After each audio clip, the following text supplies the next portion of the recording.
Glory be to the Father, and to the Son, and to the Holy Spirit. May His grace and mercy be upon us, weak and sinful, in both worlds, forever and ever. Amen. Receive, Lord, the souls of your servants in tabernacles of light, and make them to dwell in the harbor of blessedness.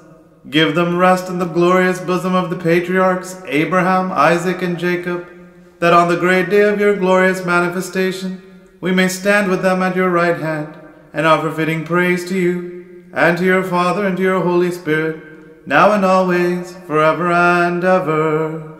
Amen. As garments which clothe the flowers of the field are not woven by the hands of mortal man, so the righteous ones in the resurrection shall be clothed in garb the Spirit has woven. Barak more. Glory be to the Father, Son, and the Holy Spirit, unto the ages of ages and forevermore. Adam said, I worship that voice which called me among the trees, and I was afraid of it. It shall call me and my children on that day, and place me at the right hand of his Godhead. Lord, have mercy upon us and help us.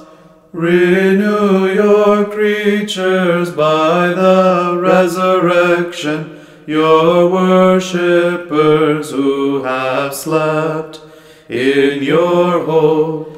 Give rest and pardon to the dead, O Lord, who sleep in hope and await your coming.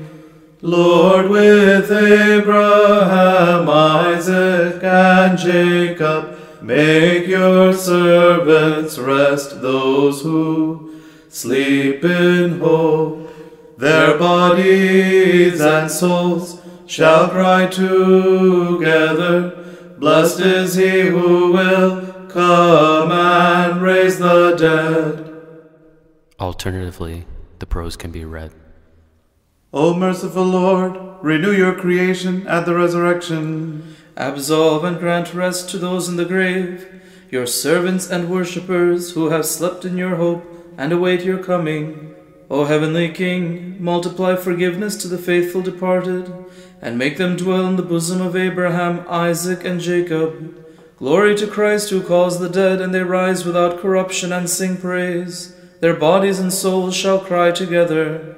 Blessed is he who has come and is to come, and will raise the dead. Amen.